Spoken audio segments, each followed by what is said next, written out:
Ahora sí. Muy buenas noches, muy buenas tardes a todos quienes se encuentran en Europa, en Ecuador y cualquier otra parte del mundo, a quienes nos ven a través de Facebook Live y a quienes están conectados en la plataforma de Zoom. Un abrazo y bienvenidos. Desde el Enlace Latinoamericano Europeo les agradecemos mucho por colaborar con nosotros, participando en este conversatorio. Asimismo, a todo el equipo de trabajo que está haciendo esto posible. Un cordial saludo a Francisco Herrera. Mi nombre es Dayana y me encuentro en España.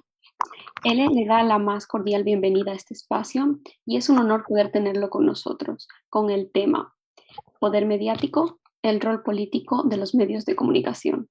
Francisco es licenciado en Ciencias de la Comunicación por la Universidad Central del Ecuador. Más tarde se graduó también como licenciado en Ciencias Jurídicas, abogado y doctor en Jurisprudencia en la Universidad Técnica Particular de Loja. Trabajó como reportero en Ecoavisa. También después trabajó como entrevistador y conductor de noticias en Gama TV. Fue director de noticias en el grupo Radio Centro Internacional Ecuador. Actualmente y desde hace 16 años es director general de ecuadorinmediato.com, el primer periódico en versión digital del Ecuador. Dicho esto, ahora paso la palabra a Francisco, recordándole que cuenta con unos 20-25 minutos para presentar y unos 15-20 minutos para responder las preguntas, y que la duración total del conversatorio es de 1 hora. Bienvenido y tiene la palabra, Francisco. Qué bárbaro, no sé qué voy a decir en 1 hora. Hola amigos de L, ¿cómo están? Qué gusto saludarles del Encuentro Latinoamericano Europeo. Lo considero un honor y muchas gracias por la invitación, especialmente a Bélgica, que es la persona que me contactó, y a todo el equipo que está haciendo este programa. El problema es cómo definir ese poder mediático. Realmente yo lo considero como algo muy difícil, muy serio. Revisando mis notas, encuentro con que tenemos para cada uno de nosotros una definición exacta. Empecemos por encontrar la definición más prudente y acertada de lo que es el poder mediático. El poder mediático es la capacidad de conducción de la opinión pública que tienen a su haber los medios de comunicación, sus propietarios y los periodistas que conforman o hacen parte de ese sistema de información. Los medios de comunicación son parte de ese poder mediático, quizás la mayor parte, porque son los formadores de la opinión pública. La opinión pública es la gran agrupación de personas que absorben el contenido de los medios de comunicación y que forman su criterio, su espíritu crítico, vamos, de lo que escuchan, leen o ven de los medios de comunicación. En este último tiempo, con la revolución digital, los medios de comunicación son considerados ahora como parte de un proceso de integración de los tres medios tradicionales en uno solo. Es lo escrito más lo que se puede escuchar en audio y lo que se encuentra en la producción audiovisual. Todo eso va a incidir en el pensamiento de la persona. La persona absorbe ese contenido. Por eso es que los medios utilizan una estrategia muy importante, que es el bombardeo de la información, para hacer una masa crítica de opinión pública. Esa masa crítica de opinión pública logra conformarse y se agrupa de...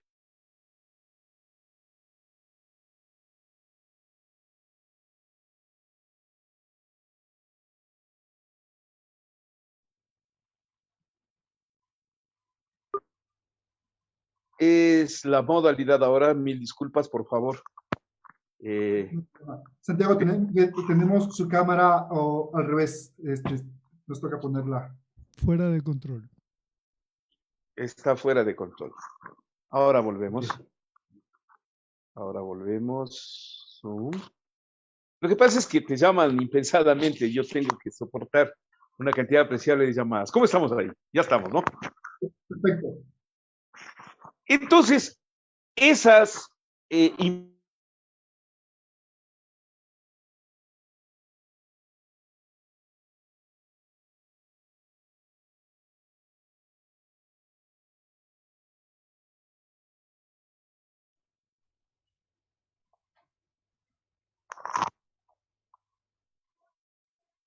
Hay audio, pero no hay... La imagen está virada. Exactamente. ¿Estamos? Ya estamos. Les suplico 1000 perdones. Ahí como estamos, ya estamos, ¿no? Les suplico 1000 perdones. Están llamando frecuentemente y no puedo evitarlo. Sí quisiera de alguna manera lograrlo. Pero bueno, es así entonces que se forman las tendencias y las tendencias hacen la opinión pública y a momentos esas tendencias hacen una masa crítica de opinión pública. Masa crítica de opinión pública que genera frecuentemente reacciones y resultados. Apliquemos esto a la comunicación política. La comunicación política siempre busca que las personas sigan a una posición política, se embanderen de esa posición política o hagan parte de ese proceso y hasta en un momento determinado se embanderen de esa posición política. ¿Por qué? Porque consideran que es necesario agrupar detrás de esa causa a las personas con información. Es en ese segmento en donde se puede dar la manipulación de la información. Cuando los grupos políticos orientan información a esas tendencias para traer detrás de sí a la gente y sus causas. Déjenme que les diga una cosa con dureza, ¿no? La acusación les va a doler a algunos, otros no se van a sorprender, pero todos, absolutamente todos los grupos políticos, de todas las tendencias, buscan ganar a través de esa manipulación política adeptos para sí. Y no han dudado en un momento determinado en manejar la información, manipular la información, tergiversarla, hacerla entrar en procesos de deformación de la comunicación. Y cuando digo todos sin excepción, es todos sin excepción. No le salvemos a nadie. El mundo soporta en este momento este proceso de manipulación de la información. Si antes era controlada por los tres grandes medios tradicionales de comunicación, prensa, radio y televisión, no, ahora sí ya el tema se volvió incontrolable. El último fenómeno conocido como las fake news en el mundo genera una expectativa demasiado alta en un momento determinado, porque la deformación de la noticia puede lograr esa expectativa. Vamos, una mentira regada y repetida 1000 veces se convierte en una verdad, ¿no? Y lo grave está que se disemina tanto, se difunde tanto en fake news, que los esfuerzos por desmentir frecuentemente resultan pequeños en comparación al amplio mundo en el que entra. La política ha ingresado también en ese campo. El poder mediático ya no está solo en los grandes medios, que todavía lo tienen en alguna parte. Se está extendiendo de manera muy efectiva a los espacios de comunicación digital. Y los fake news utilizan esos espacios especialmente para generar información distorsionada, falsa, deformada, que busca de una y mil formas lograr ese espacio de comunicación para sus objetivos. América Latina está entrando en ese fenómeno con los sucesos recientes. Me refiero concretamente a la pandemia, ¿no? La pandemia ha logrado en este momento quizás estabilizar a la comunicación digital, demostrar su capacidad, su objetividad, su utilidad, pero al mismo tiempo demuestra ser un campo, un pasto muy fácil de acceder cuando entran en funcionamiento las máquinas de información falsa, las fake news, provocadas por troll centers, por grupos interesados en tergiversar la información. Ahí sí, de cualquier tipo, ustedes se encuentran desde los extremismos, ¿no? La extrema derecha como la extrema izquierda, manejando su información, hasta los distintos grupos que buscan adeptos de distinta forma. El nazismo está volviendo a renacer precisamente fruto de ese tipo de comunicación. en parte manipulada y en parte manejada. Manipulada es para tergiversar la otra información, pero la otra, la información que se da en términos de obtener o ganar adeptos, también encuentra en las redes digitales este tipo de comunicación. Un segundo fenómeno que vivimos ahora respecto a la manipulación de la información, a la forma como se maneja hoy la información en términos políticos, es con la difusión de datos. De difusión de datos que muchas veces pueden ser fácilmente utilizables y en otras no.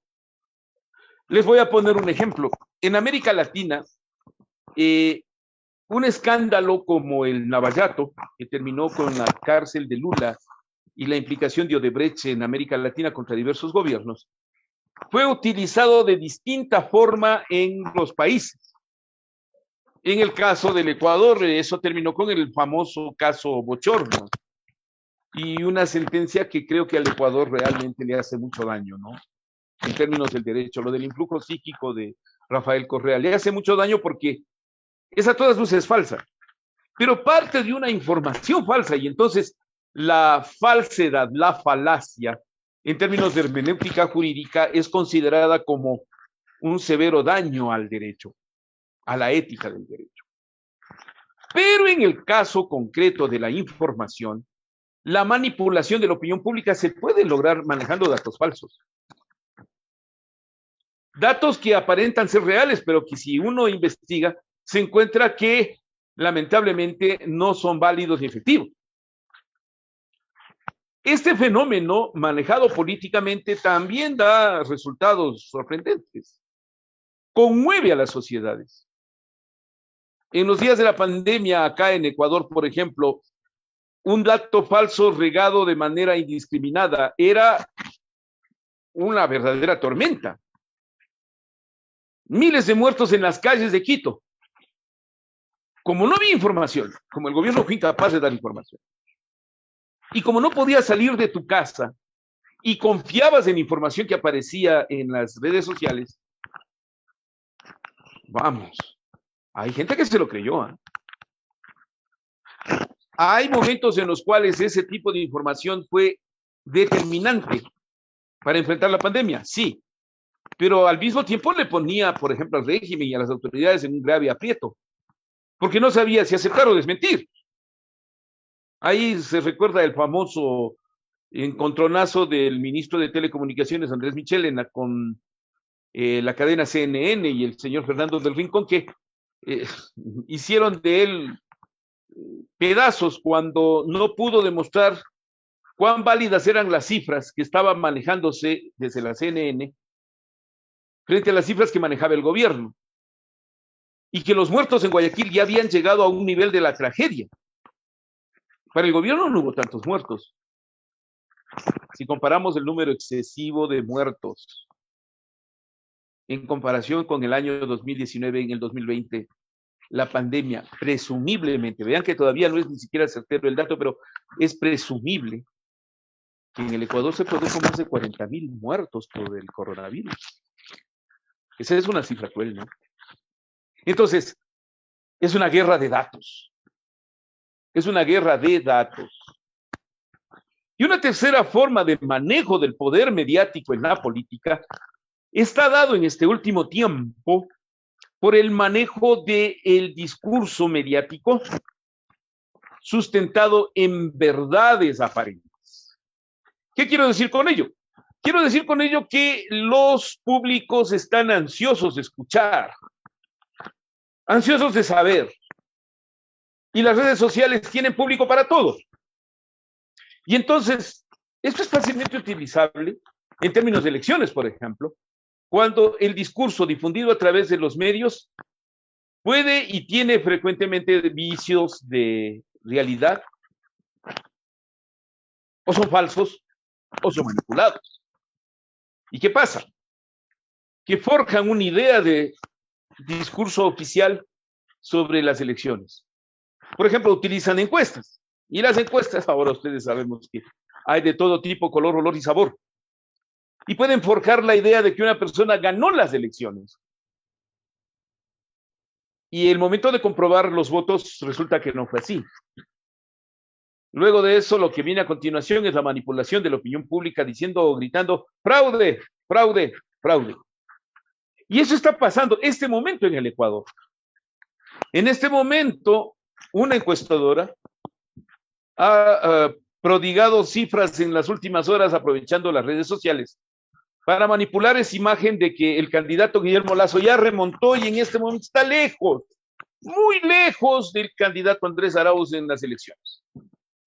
Mientras 5 otras encuestadoras le dan el triunfo al señor Andrés Arauz con proporciones mayores al 48 al 52%, esta sola encuestadora le da el triunfo a Guillermo Lasso con un 48 frente a un 16% del señor Andrés Arauz. No puede haber decaído tanto. Pero manejando ese discurso, se puede generar esa tendencia a que si no gana en las urnas, efectivamente, eso es fraude.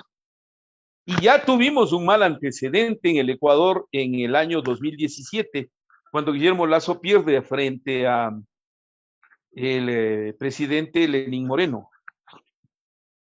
Y la afirmación es en base a esa misma encuestadora.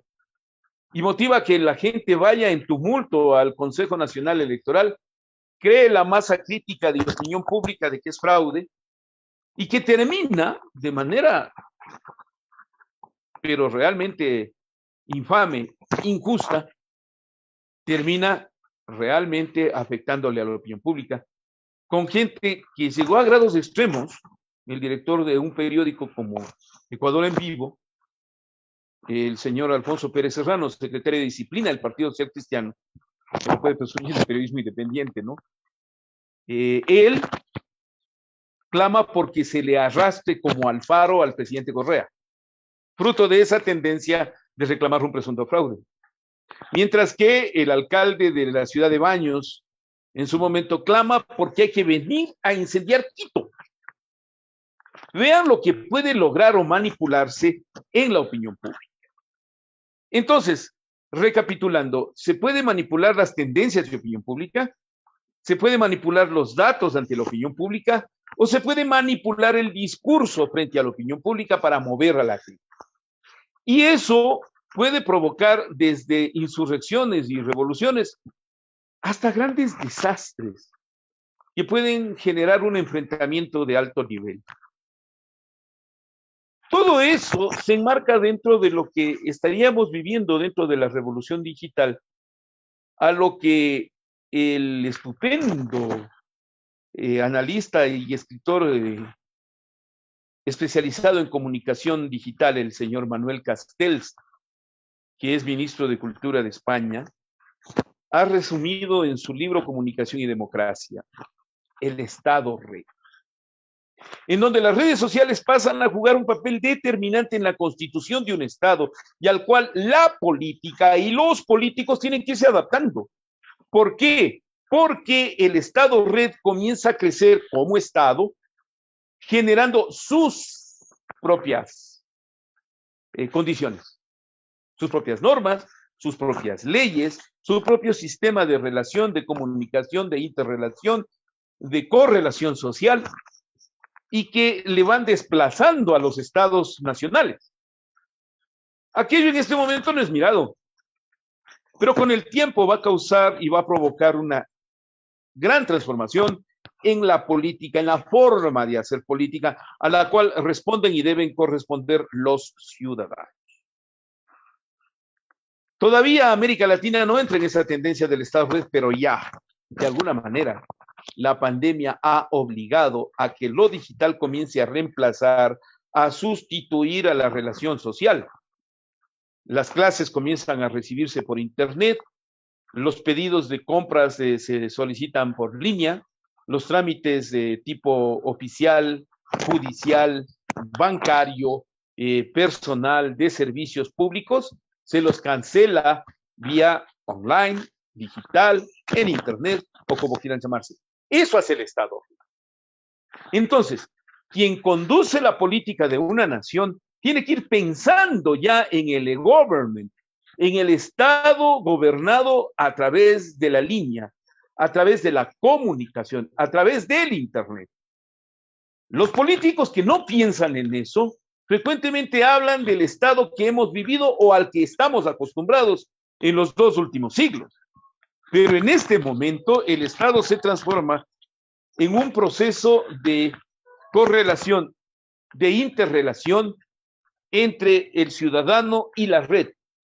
No entre el ciudadano y su líder político, no entre el ciudadano y su sociedad, no, en la red. Y eso reduce la relación social, reduce al grado extremo de la comunicación en tribu digital. Solamente los que estamos asociados a un grupo determinado nos podemos comunicar, podemos compartir información, podemos hacer parte de una tendencia política o de un proceso de gobierno de un país. La gobernanza en esos casos comienza a reducirse y los estados también. Los estados comienzan a convertirse en tribus digitales. Y esas tribus digitales van a mandar dependiendo la capacidad que tengan. Es decir, a menor tribu digital, mayor puede ser el poder sobre ese grupo de personas. Y a mayor tribu digital pueden mandar sobre una sociedad o sobre un país, sobre un estado.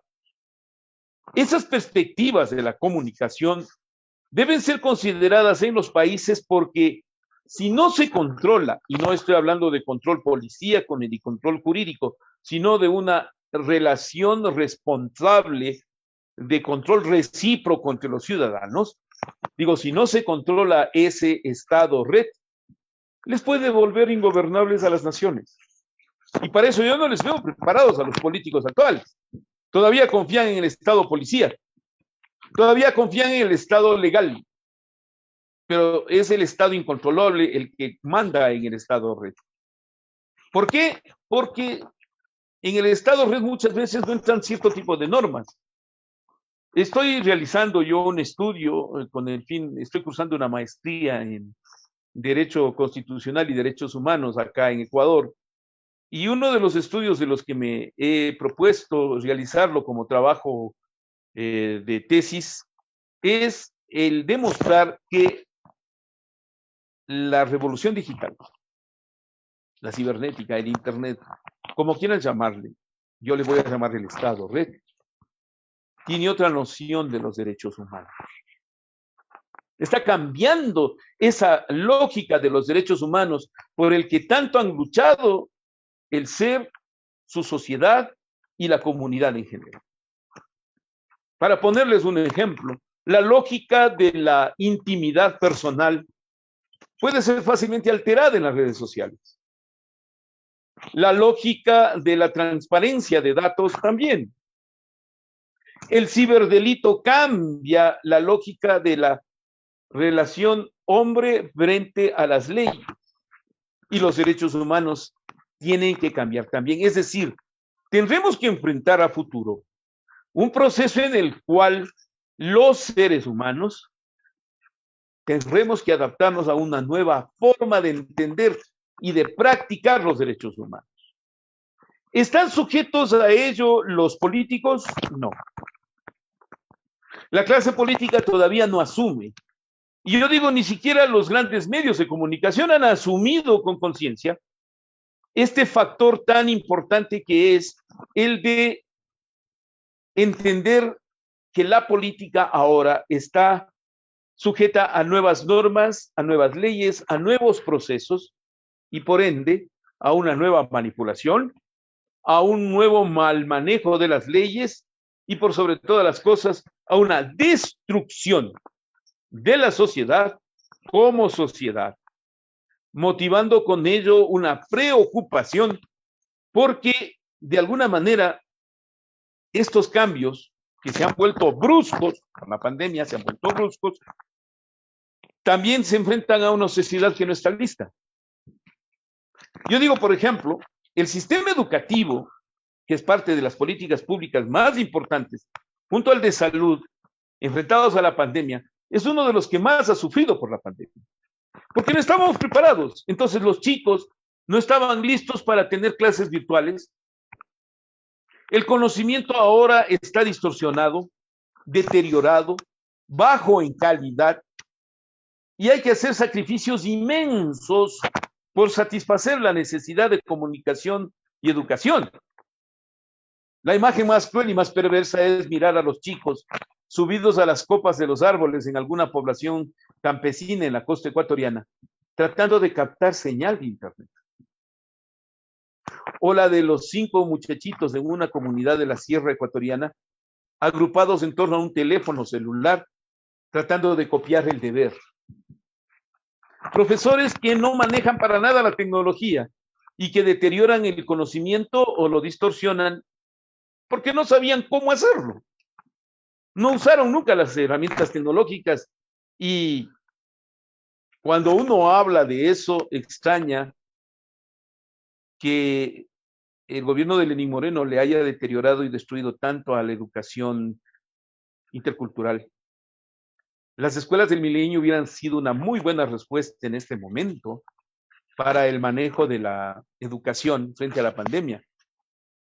Pero aquí se prefirió el que vuelvan a las aulas unidocentes con los 6 grados agrupados en torno a un profesor, con un retraso impresionante de la educación. Bueno, eso tiene que entender el manejo político en un país. Lo tiene que entender. No lo entiende. Lamentablemente no lo entiende. No preparan a la sociedad para aquello. Entonces, una sociedad de esa manera, tan manipulable, es posible, queridos amigos, queridas amigas de él, que es fácilmente susceptible de ser engañada, de no recibir información de manera correcta, de no razonar de manera adecuada, de no tener raciocinio perfecto, de no tener un espíritu crítico adecuado. Y eso puede fácilmente conquistar el voto. Está comprobado que una de las formas de manipulación es fomentando el odio. Fomentando el odio político. Ese es un fenómeno que hemos vivido en el Ecuador en estos 4 años. Utilizando los medios tradicionales más las redes sociales, el Ecuador entró en una fase de odio político en donde había que destruir y acabar con todos los correístas, a como dé lugar. Había que negarles sus derechos humanos, derecho a la justicia, derecho al empleo, derecho a la educación, derecho a la estabilidad, hasta llegaron al nivel de negar el derecho a la salud. Por ser correístas simplemente. Cerraron medios de comunicación. Yo denuncio el caso de Ecuador Inmediato por ese odio político. ¿Y qué ocurrió? Que la sociedad está inmovilizada. Hay una tendencia de odio que ha destruido el Ecuador. Pero la sociedad pareciera no importarle. Como no le afecta a su tribu, como no le afecta a su grupo, entonces no reacciona. Y yo creo que eso puede ser altamente negativo para la sociedad.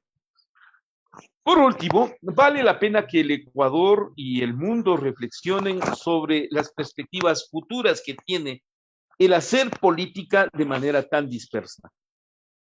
Ya no se puede pensar en una sola sociedad y en una sola nación, en un solo estado. Ni ustedes ni yo ya soy un periodista viejo, tengo 42 años de ejercicio profesional, estoy próximo a cumplir los 60 años. Y realmente nunca me hubiera imaginado que hubiera podido hablar con Londres con tanta facilidad como lo estoy haciendo ahora y llegar a este extremo grave de entender que el mundo está más allá de la ventana de tu casa. Entender que el mundo ya no solo es ancho y ajeno, como decía un autor latinoamericano. No, el mundo ahora es tan global que es inalcanzable. No tenemos una dimensión de cuánto de mundo tenemos que correr para entender que ese mundo ahora está en la palma de nuestra mano, a la altura de una llamada de un celular. Está a través de un mensaje transmitido a miles de millones de bytes en fragmentos de segundos luz. Son dimensiones impresionantes. La comunicación le ha cambiado al ser y le ha cambiado a la política. Por lo tanto, a quienes quieran o pretendan dirigir una nación tienen que entender este fenómeno digital. Tienen que entender que ya no manejan un Estado como que si fuese su aldea. No. Ahora la ley es mundial. Y cualquier cosa que hagas desde una nación repercute para todas. Ejemplo, el cambio climático. Si cada nación entiende que ahora el rol que juega ya no es único para sí, para su estado, para su sociedad, para su territorio, para su nación, y que ahora es para todo el mundo, recién ahí tendrá razones hasta desde integrarse hasta decidir frente al mundo. Son dimensiones políticas muy importantes que tienen que ser evidenciadas y dimensionadas. Espero con esto haberles dado al menos un panorama, un marco de cómo ahora debe entenderse a la política en el mundo y ya no solo en nuestro continente o en nuestro querido Ecuador. Estoy presto a ser ajusticiado, levanto las manos, con las preguntas que ustedes quieran hacerme. Siempre ha sido un honor compartir con ustedes. Gracias, Bélgica, por la invitación y gracias a todos ustedes por la gentileza de haber compartido con nosotros. Muchas gracias, Francisco, a ti por el tiempo y por este resumen que nos das en esta charla, en este conversatorio. Tú nos revelas cuáles son las formas como el poder mediático ejerce el poder. Esta capacidad de manipular los datos, la tendencia y los discursos. Y eso es definitivamente un resumen que nos llevamos dentro de esto. Ahora vamos a empezar a hacer unas pequeñas preguntas. Les invitamos a las personas que están en la plataforma Zoom, si desean hacer sus preguntas. Tengo 2 personas que están levantando la mano. También si es que desean hacerlas por interno, pueden escribirlas. Y a las personas que nos siguen en el Facebook Live, también nos pueden hacer sus preguntas de forma directa para hacerle a Francisco estas preguntas. Bueno, de entrada te mandan saludos desde Hamburgo, desde Italia, en nuestras redes sociales, estimado Francisco. Bueno, hasta animar a las personas que se hagan las preguntas, me gustaría preguntarte sobre la ley de comunicación, la tan cuestionada ley de comunicación, porque si hay un poder, necesitamos un contrapoder también. Entonces, ¿cómo darle ese contrapoder? Yo diría a la ciudadanía, pero tú nos puedes decir cómo crear ese contrapoder y cuál fue el rol de la ley de comunicación, por qué fue tan criticada. ¿Sabes por qué? Porque descubrió que no servía para nada. Mira, te la voy a poner clara. Cuando dictaron la ley de comunicación en el Ecuador, créeme, recién ahí se dieron cuenta que estaban legislando para el siglo pasado. Todavía se reparten frecuencias de radio en el Ecuador cuando, fíjate lo que estamos haciendo entre tú y yo, hablando desde Londres y Ecuador como que fuese nada. Pero acá todavía quieren una frecuencia de radio para manejar en la ciudad, ni siquiera en la provincia, en la ciudad. Conservar su espacio, su metro cuadrado. Mira, ese espíritu egoísta les llevó a no entender que la comunicación no puede estar sujeta ni a una ley, ni a la pertenencia a un grupo político, ni tampoco a un proceso de control. La comunicación en este momento, siendo tan digitalizada, ya no la puede controlar nadie. Muchos de los dueños de los medios se preocuparon de que el gobierno no les insulte, que no les cuestione, que Rafael Correa no les responda. Pero en el fondo se descuidaron y no se dieron cuenta de que el mundo estaba creciendo por otro lado, ya sin ellos, sin los dueños de los medios, sin los medios de comunicación. Ya el país, la sociedad y frente al mundo ya crece sin los grandes medios tradicionales. Pues tampoco, ¿no? Se puede decir lo que quiera, pero para los medios de comunicación tradicionales debe ser grave saber que ya no existen, que la mentalidad de la gente ya no existe. Y eso es sumamente grave. Entonces, la ley de comunicación en su momento fue hecha para el siglo pasado y no sirvió de nada. Créeme que no sirvió de nada. Ahora, todos los valores de la comunicación se encuentran transformados en la revolución digital. Y para eso, déjame decirte una cosa. No hay ley. No hay ley. Aún no hay. No puede haberla. A ver, vamos, jurídicamente. Tú estableces la ley de comunicación en el manejo del Internet para Ecuador. Pero los servidores de comunicación, o este programa, sale desde Londres. ¿Cómo legisla sobre Londres? Y desde Londres, la justicia inglesa, ¿cómo legisla sobre un programa que sale en Ecuador? Es imposible. Legalmente no puedes hacerlo, ¿eh? Legalmente. Políticamente tampoco puedes controlar, porque te pueden cerrar en un espacio, pero en 5 minutos como hongos te crecen 5 espacios más, y que no solo dicen esto, sino peor. Entonces, no tienes ley, no tienes posibilidades de controlarla, ya no es posible. El poder político ya no puede controlar la información digital, y está tan dispersa que tú tienes demasiada oferta. Para los que somos ecuatorianos, a los que somos andinos, esto se parece a una pamba mesa. No sé si es que te acordarás de ese término de la pamba mesa. Cuando en una comunidad indígena te invitan a una fiesta, es en serio, ¿ah? Y entonces llegas a la pamba mesa y encuentras una cantidad de comida exquisita. Pero nuestros indígenas son sabios, ¿no? Entonces traen un poquito de todo, ¿no? Encuentras papas, mellocos, cuyes, choclos, encuentras carne, encuentras venado, todavía se cazan algunos venados, encuentras verduras, frutas, etc, etc. Es tan rica, tan florida, tan exquisita esa pamba mesa que a veces te llenas con la vista. Ya, con la vista nomás ya te sientes lleno. Imagínate, así es en este momento el Internet. Hay tal volumen, tanta la capacidad de oferta informativa, que el público encuentra para todos los gustos, para todo momento, en cualquier ocasión y como quiera, en el lenguaje que le parezca.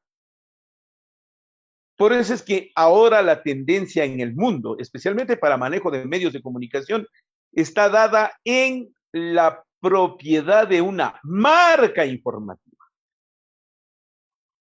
Eso puede ser una ventaja para los medios tradicionales de comunicación, pero también para los medios nativos digitales.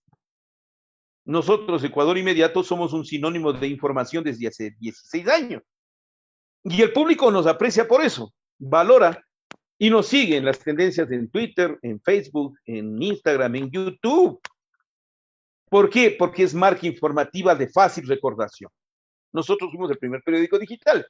Pero en este momento hay tal volumen de capacidad informativa con tal cantidad de nombres que son difíciles de recordar y aunque sean fáciles de acceder, en el fondo son difíciles de llegar hasta allá.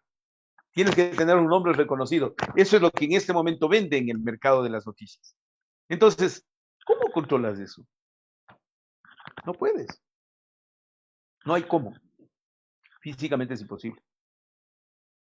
Bueno, esperemos que en algún punto sea la misma tecnología la que pueda ayudar a controlarlo, porque definitivamente estaríamos entonces condenados a esta manipulación que tú mencionas, de estos 3 elementos, ¿no? Bueno, para continuar, tenemos 2 personas que han levantado la mano, Santiago Barreiro y también está David Vázquez.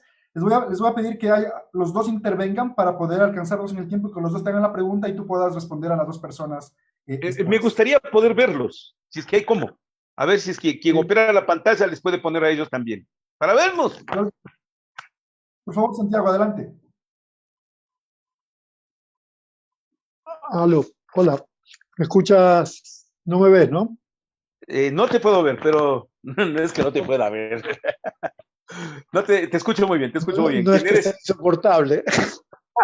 Santiago Barreiro. No, ay, ya te estoy viendo. Hola, hola. ¿Quién eres tú?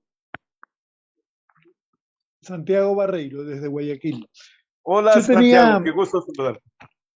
¿Cómo estás? ¿Cómo te va? Un gustazo. Te sigo en redes también, ¿eh? La verdad que es un excelente programa el que tienes, así que te felicito.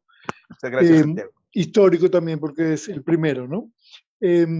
Mi primera observación es que de todo lo que te he escuchado, y es una observación, no es una pregunta, es que definitivamente antes y ahora que el ciudadano esté educado es fundamental, porque yo creo que la gente, y no por diferencia de clase social, sino por diferencia más bien de criterio o no criterio, eh, en estas tribus que tú muy bien describes, las tribus son pequeños grupos o muy grandes o más grandes, pero tribus, donde solo oyen lo que quieren oír y solo oyen lo que entre ellos se comparten, ¿no? Entonces, en perfecta descripción, o sea, ellos no saben lo que está pasando, ¿no? Porque simplemente su amigo le dice, Pepito es el campeón del debate, y el otro le dice, sí, mira, ganó en tanto,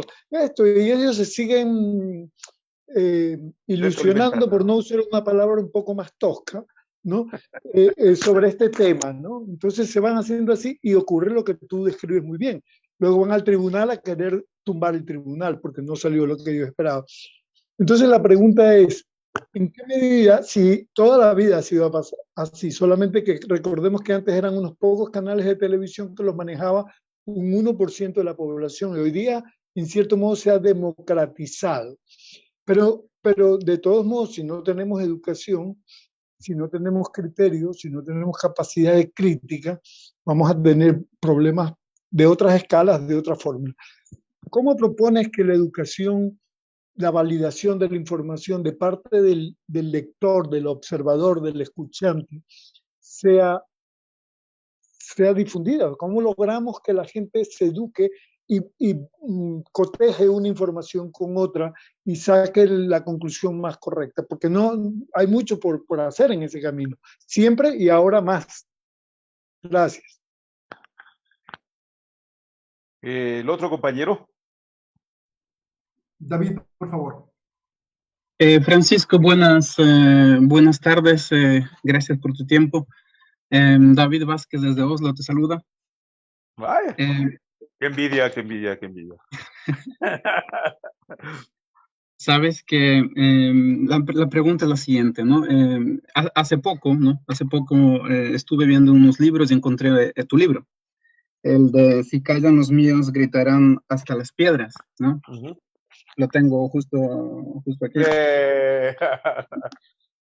Y lo volví a ojear y me llevo yo, digamos, al pensamiento, ¿no? De cuál debería ser el papel de las organizaciones sociales, de la gente, de los movimientos sociales, de la gente en individual, en el caso de ganar el candidato Lasso y al mismo tiempo cuál debería ser el papel de estos mismos organismos y de los jóvenes etcétera, si también ganan el candidato Arauz, considerando que independientemente quién gane en las elecciones, las cosas no van a cambiar de inmediato de inmediato, ¿no? Desde tu perspectiva, pensando en el espacio donde se debería exigir los derechos humanos absolutamente para todos y una justicia para todos, ¿cómo deberíamos reaccionar independientemente del candidato que gane? A ver, vaya, qué duro. Santiago, respondo lo que tú planteas. Sí. Es preocupante que la educación en este momento se enfrente a ese reto y que no tenga una capacidad de contrarrespuesta. Creo sinceramente que a la educación no le corresponde otro papel que no sea la interacción. Va a tener que aprender los procesos de manera veloz para motivar la interacción con el público. Hay mucha gente dentro de nuestras comunidades que puede enseñar y mucho, muchísimo, pero que no tiene espacio, que nunca los tuvo. Este es el momento para poder responder a ello. Déjame que te diga que los sistemas de comunicación tendrán que ir yéndose, adaptándose a la sociedad, más o menos como un producto se adapta al mercado, ¿no? Y es cuando se fija su valor, su precio o su accesibilidad. Es más o menos similar el proceso educativo. Va a tener que asimilarse urgentemente porque hay dos elementos que son de cuidado. El primero, demasiada comunicación, o sea, demasiados elementos para comunicar, y en segundo lugar, demasiado conocimiento. Somos una especie de ignorantes ilustrados. Conocemos solo una partecita nomás. Tú bien decías en el ejemplo de la tribu, pero ahora ponte frente al mundo, Santiago, y te vas a encontrar con que el mundo es demasiado grande y hay demasiado conocimiento, y por eso les decía, existen demasiados elementos en la comunicación, y por ello la valoración está en los primeros que llegamos. Somos los primeros. ¿Por qué? Por elementos de recordación, por factor de recordación en el público, al cual si le vas alimentando a diario de información ordenada, secuencial, equilibrada, objetiva, con valores que en el periodismo no se han perdido, tú tienes entonces ahí asegurado una posibilidad de acceso educativo, de formación, que puede ser desde la formación elemental básica, como normas de vida, hasta formación política de altísimo nivel.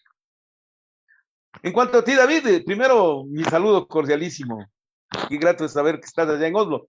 Y como te decía, te envidio. Oslo es una linda ciudad, yo conozco y tengo un gran recuerdo de ella.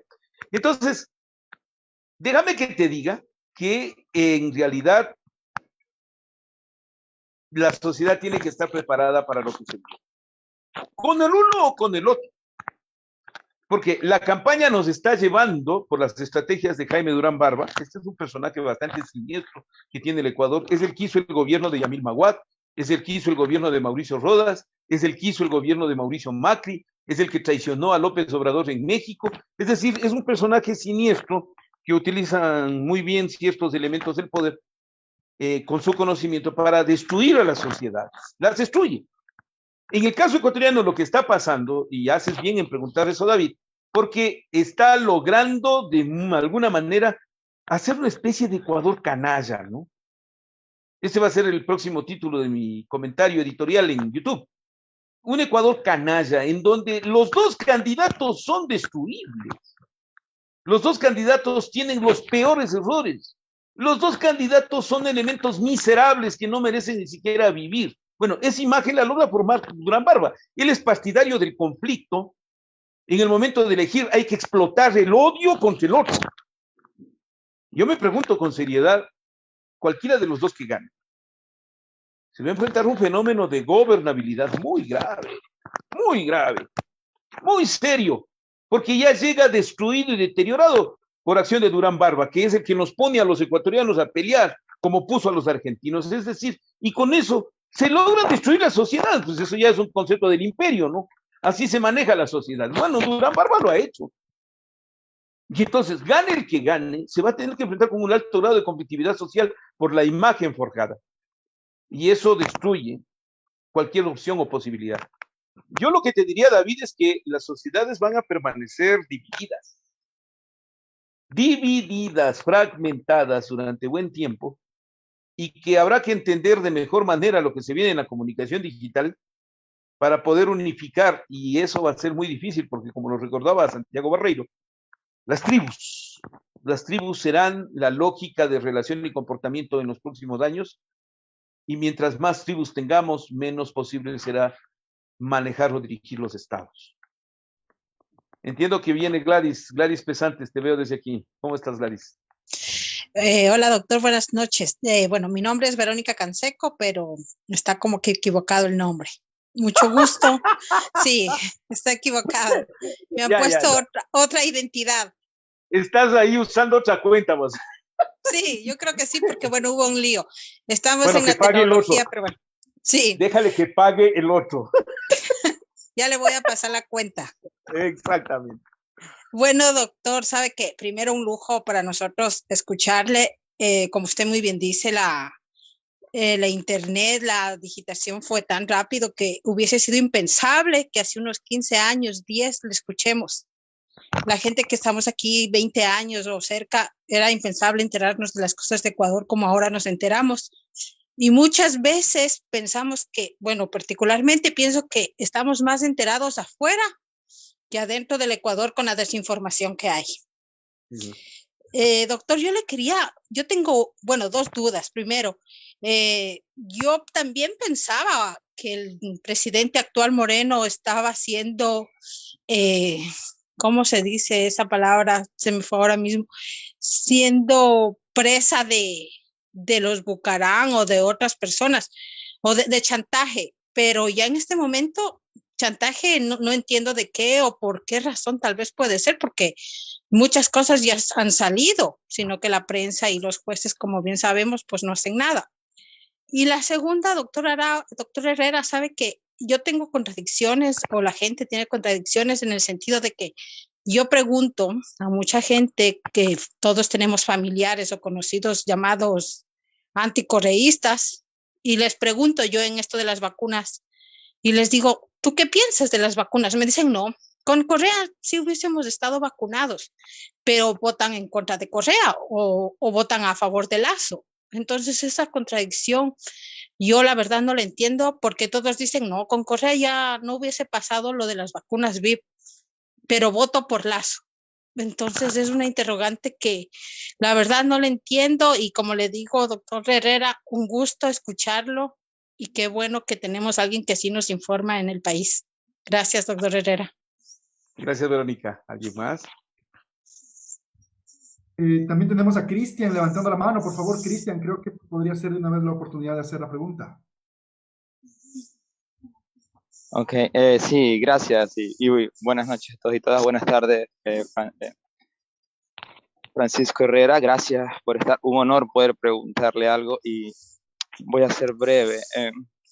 Desde aquí, desde él, nosotros, yo pertenezco a él y apostamos siempre por algo que usted ha dicho, de contrastar la información antes de publicarla y intentar siempre usar datos oficiales.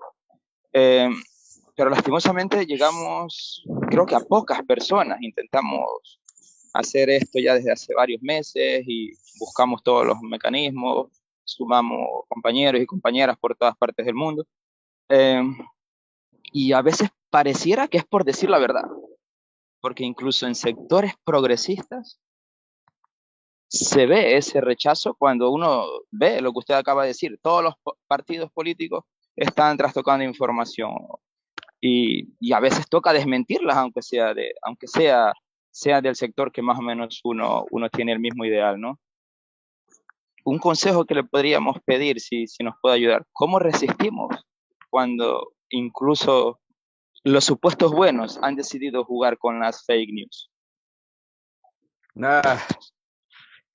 A ver, empiezo por la última pregunta. Un saludo cordial, Cristian Mendoza. Un saludo cordialísimo.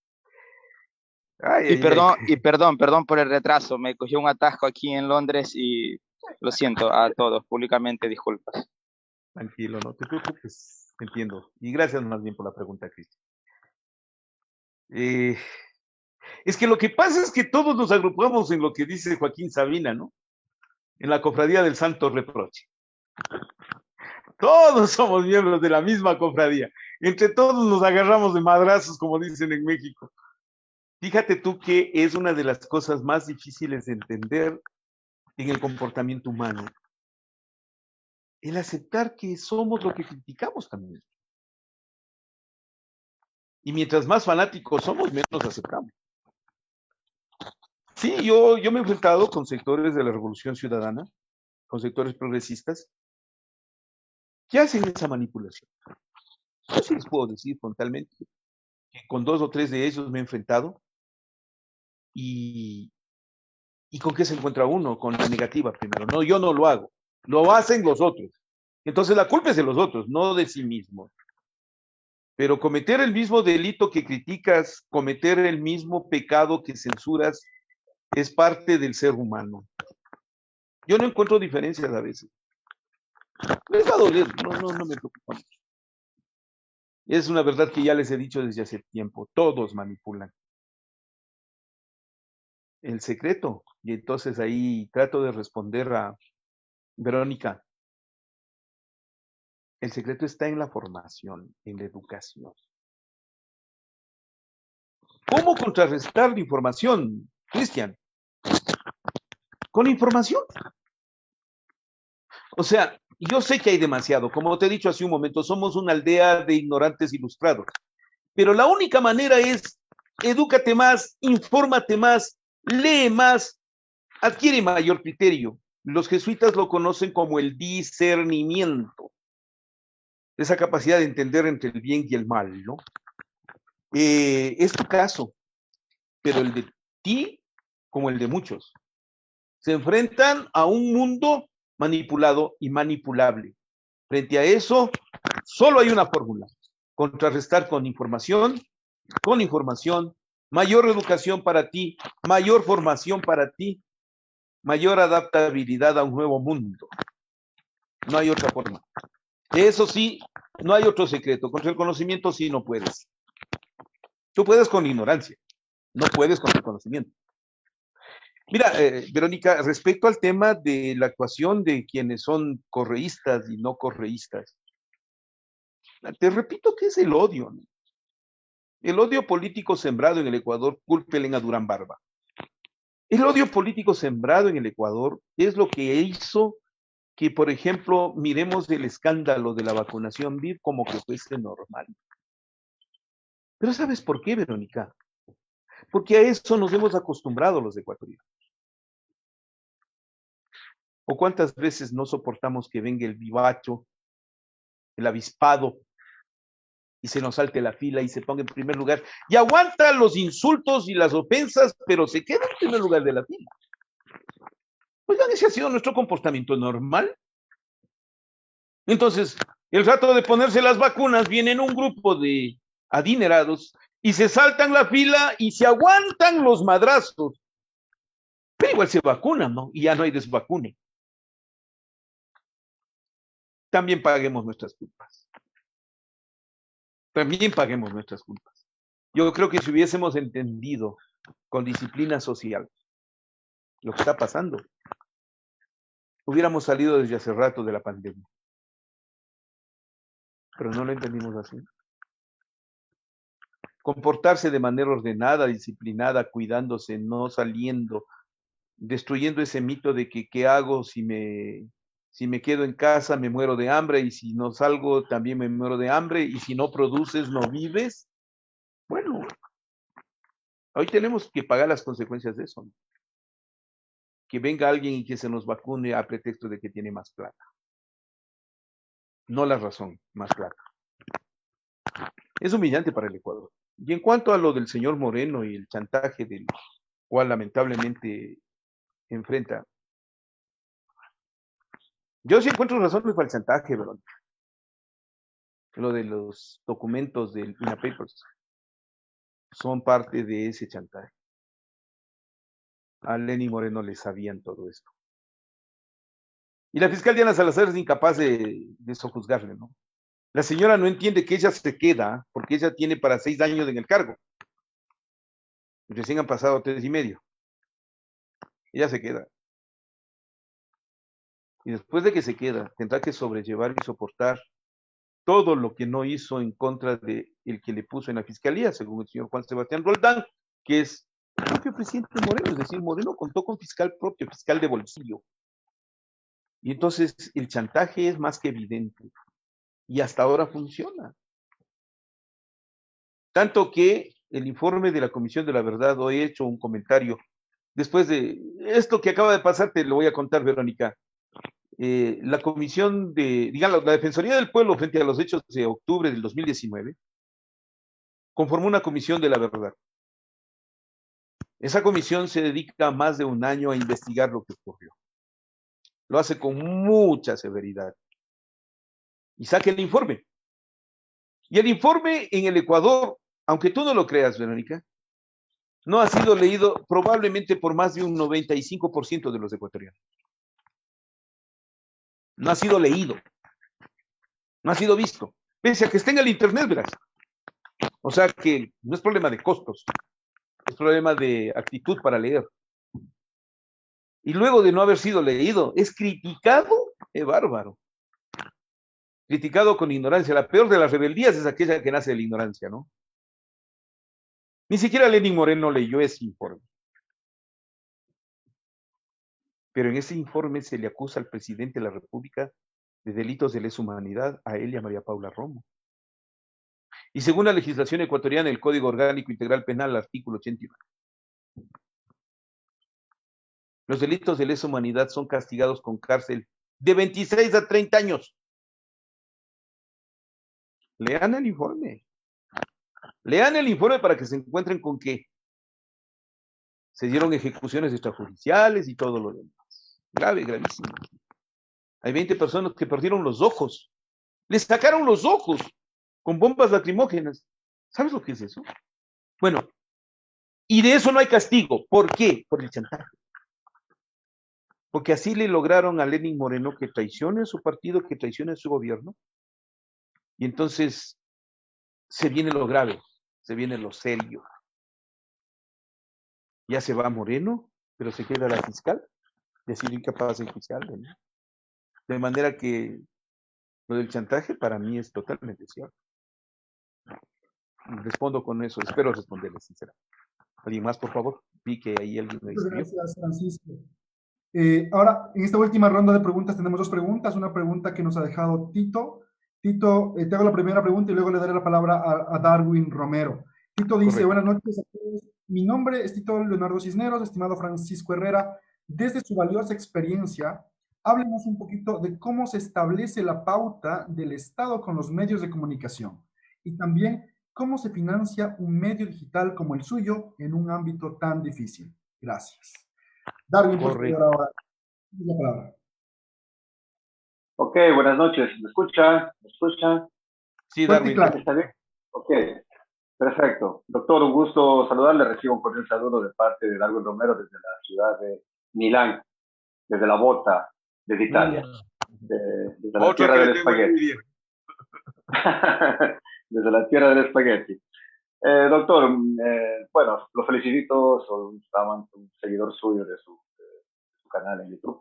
Una pregunta rapidita. Si bien es cierto que la tecnología va a pasos gigantes, va mucho más adelante de las partes legislativas, es muy difícil legislar el avance, digamos, tecnológico, pero al mismo tiempo se presenta un problema, ¿no? Si al mismo tiempo tenemos la libertad de crear medios alternativos para poder crear una información alternativa, al mismo tiempo se crea un segundo problema, que es la centralización de los servicios que dan esas plataformas de los servicios, ¿no? Entonces, ¿cómo se puede crear un sistema de legislación para poder evitar temas o casos como Cambridge Analytica, por ejemplo, ¿no? ¿Cómo poder tener un control para que no se pueda centralizar totalmente los servicios? Porque si bien es cierto, yo tengo la posibilidad de crear alternativas en YouTube, canales, en Zoom, en cualquier plataforma que existe, pero al mismo tiempo son centralizadas, porque de otra manera ellos tienen nuestros datos y en el momento que quieran, los cierran el canal, como ha sucedido con ustedes. ¿Cómo poder legislar y tener un respaldo legal para evitar eso? Gracias, doctor. Un fuerte abrazo y muchos éxitos en su trabajo. Gracias. A ver, Tito, mira, no depende mucho ya de la pauta del Estado. El Estado dejó de ser anunciante. Quizás el mayor momento para el anuncio estatal fue en tiempos de Rafael Correa. En la actualidad el Estado es un anunciante mínimo. El Estado controla con los medios de comunicación otro tipo de relación. Las frecuencias de radio y televisión, controla cómo es el manejo del papel con los periódicos, y la publicidad es menor. ¿Por qué? Porque la publicidad en estos momentos, la buena parte de la publicidad se la está llevando ya el mundo digital. Y ahí compartamos con lo que dice Darwin Romero. Dependemos de una centralización de la publicidad. La publicidad se la llevan los grandes monstruos de la publicidad, las grandes plataformas, Google, YouTube, TikTok ahora, Instagram, Facebook, se llevan la parte fuerte de la publicidad y la distribuyen por centavos, pero eso sí, a millones. A millones. Entonces, a cada medio nos toca muy poco. El Estado ya no interviene. Los sectores privados anuncian vía grandes plataformas, ya no vía agencias de publicidad, ni con público directo, ya no. Entonces, el manejo publicitario también está cambiando dentro del esquema publicitario, porque antes dependíamos de las agencias de publicidad, que en el fondo eran una especie de intermediarios zánganos, ¿no? El zángano es el que no trabaja en la colmena. Bueno, en el caso de la publicidad, las agencias publicitarias eran los zánganos de la comunicación, porque no trabajaban, intermediaban y cobraban muy bien. Y cobraban del cliente y cobraban del medio de comunicación en el que anunciaban.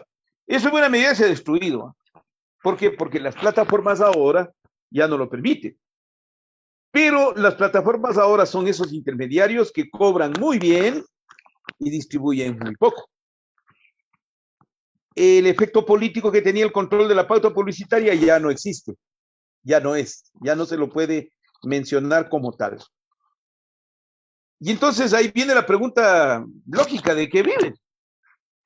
Nosotros como Ecuador Inmediato hemos tenido serios problemas en estos últimos 3 años por el manejo de esta forma de manejo de la publicidad, pero yo sí debo decirlo con todo el orgullo del mundo, y estoy más que seguro que entre algunos de los que estamos aquí reunidos ahora, hay quienes creyeron en nosotros y pusieron su contribución. Ecuador Inmediato sí puede decir que el crowdfunding ha sido al menos un gran paliativo con pequeñísimas cantidades para enfrentar el arrebato del gobierno en contra del primer medio digital del país. Si nos mantenemos activos es por el aporte en crowdfunding de la gente. Fuimos el primer medio también de salir con el crowdfunding, ¿no? Que no tuvimos ningún empacho de salida, decía la gente, miren, hay crisis, tenemos problemas de pago, ayúdennos, les estamos pidiendo a ustedes.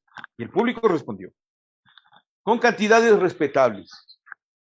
Los ingresos del crowdfunding en los últimos 3 años para Ecuador Inmediato han significado un promedio de unos de 10 a 12 mil dólares anuales, que significan un aporte para mantener las plataformas al equipo, la producción y sobrellevar los costos que tuvimos que contraer con el sistema financiero para mantener en la etapa anterior, para pagar las deudas.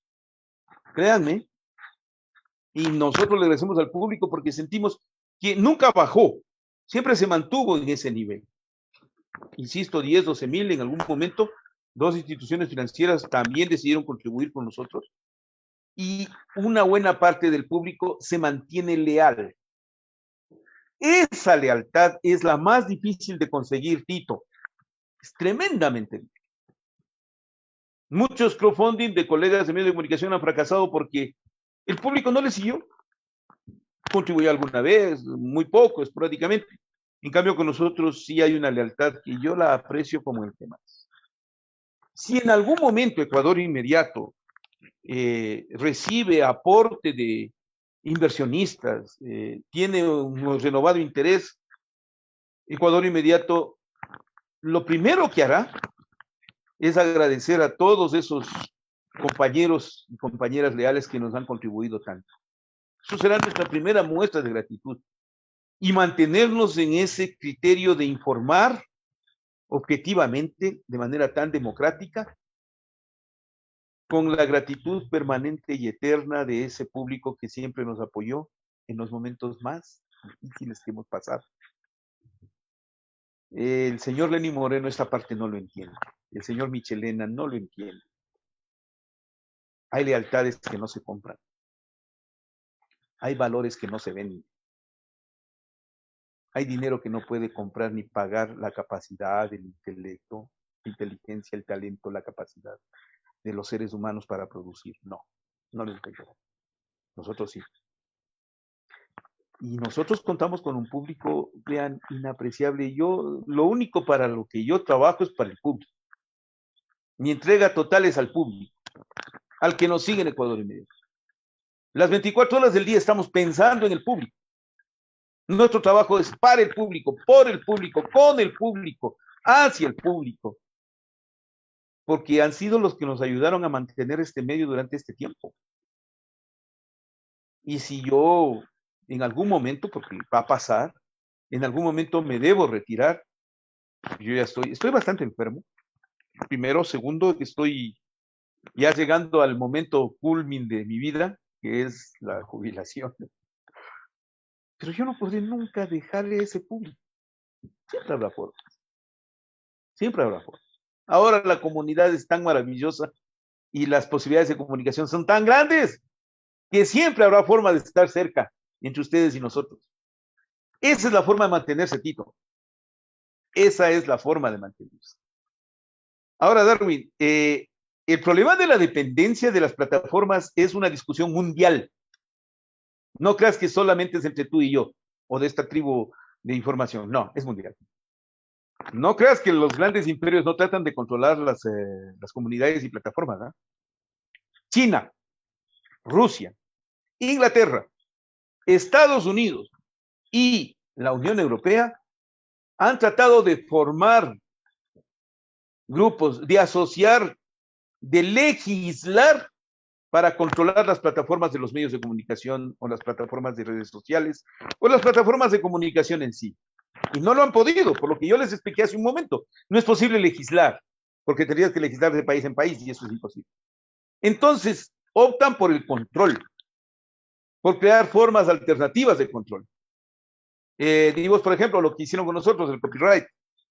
Di tú, por ejemplo, con la clausura o la censura de ciertos medios, de ciertas expresiones, el control de lenguajes, el control de posiciones, sí, eso es a diario, es una batalla diaria. Así como nosotros luchamos por expandir información democrática todos los días, ellos luchan por controlar esa información democrática todos los días, y me refiero a los grandes poderes mundiales. No es un problema de país, no es un problema de sociedad, no es un problema de tribu siquiera, es un problema mundial. El Internet se les fue de las manos. Fue el ácido de baterías que regaste en algún momento, no sé si te ha pasado, que se te riega y va corroyendo todo, ¿no? Y lo va destruyendo todo. Para ellos, ese es el Internet. Para nosotros es una herramienta valiosísima, pues. Para nosotros, en cambio, es el efecto del aceite. Riega una gota de aceite en una hoja de papel y vas a ver cómo se expande, ¿no es cierto? O lanza una piedra en el agua y ve cómo se va multiplicando las ondas. Bueno, ese es el Internet para quienes creemos en la información correcta, democrática, certera, positiva. Para las grandes potencias, no. Es una mancha de ácido de batería que se está regando y corroyéndolo todo y les está destruyendo los estados nacionales. De manera que en esa lucha sí no te prometo tener una respuesta, no la tengo. Sinceramente no la tengo. ¿Qué puede pasar? Puede pasar todo. ¿Qué más? Diego, ¿dónde andas? Muchas gracias, Francisco. Perfecto, muchas gracias por tu tiempo, por resumirnos todo este conocimiento. También te seguimos y estamos atentos a todo lo que vas diciendo. A veces es complicado escuchar todos tus editoriales, a veces los ponemos ahí en todo el playlist, pero sí es también muy enriquecedor poder escucharte. Bueno, tienes una audiencia en este instante en Europa, en el Reino Unido y también nuestras familias en Ecuador. Aquí está la comunidad migrante. Así que claro te pedimos, por favor, tu último mensaje, tu conclusión de este conversatorio. Qué difícil es, ¿no? Yo nunca pude entender al público migrante. ¿Cómo sobrevive? Yo estuve 2 años embajador en México. Y se me hizo muy difícil, ¿no?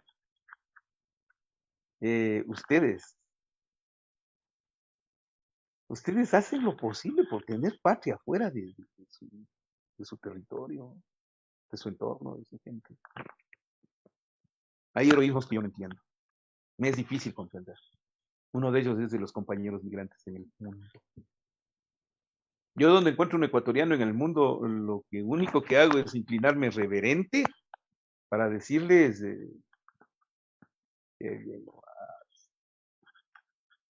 cuánto deben extrañar a su tierra. Y sin embargo, persisten, insisten, se mantienen. Tratan de tener identidad a pesar de estar en otra sociedad. Y estos colectivos son una muestra, ¿no? De cómo preservar la identidad. No les puedo decir nada. Solo mi admiración, solo mi respeto. Se me vuelve difícil comprenderles. ¿Cómo aguantan tanto? ¿Cuánto de valor tiene el que ustedes traten de mantener nuestra identidad? Eso es inmenso. Eso es inmenso, Diego, ¿no? ¿Qué te puedo decir? Y en cuanto a los nuestros acá,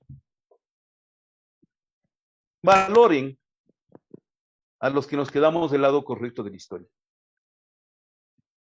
a los que no traicionamos, a los que tenemos un principio político desde siempre. A mí se me conoció como un humanista cristiano de izquierda y siempre me mantendré en eso. Y yo creo en eso. A esa gente es a la que tienen que valorar, no al que anda saliéndose, escapándose, traicionando. Vean lo que ha hecho la traición en una nación como la nuestra. Solo véanla. Por eso, valoren al que se queda del lado correcto de la historia. ¿Cómo votar? No le voy a decir no. Yo soy muy respetuoso de la libertad de pensamiento, la libertad de opinión y la libertad de expresión. Soy muy respetuoso. Cada quien tiene la suya y lo mejor que puedo hacer es respetar. ¿De acuerdo? Pero eso sí, valoren a los que nos quedamos del lado correcto de la historia en estos momentos políticos y con lo que nos está pasando con Lenín Moreno. Ahí está el mensaje. Es obligación de ustedes hacerlo. Oye, Diego, muchas gracias. Realmente me siento muy, muy agradecido de haber estado con ustedes. Qué honor que cuenten conmigo. Yo también cuento con ustedes. Gracias a los compañeros que preguntaron y gracias a los que nos están sintonizando. Para todos y cada uno de ustedes, solamente les tengo gratitud. Gratitud por seguir Ecuador Inmediato. Gratitud por hacer lo que es Ecuador Inmediato, es por ustedes también. Por muchos. Porque nos siguen, porque nos creen, porque nos mantienen, porque nos tienen en el lugar de preferencia que ustedes siempre han querido tenernos. Mil gracias y bendiciones. Mil gracias y bendiciones.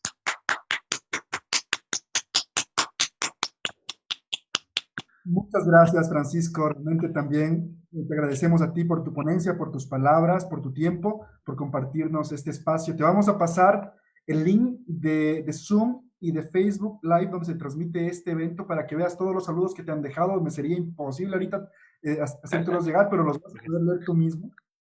Así que muchas gracias por eso. Y también te animamos a que no desmayes con tus editoriales más allá de toda la persecución también que has sufrido. Agradecemos a todos. Gracias, mi estimado Francisco. Agradecemos a todos los que nos siguen en las redes sociales, en la plataforma Zoom, que están en este momento, a todos los que están en Facebook Live y los que nos siguen en YouTube.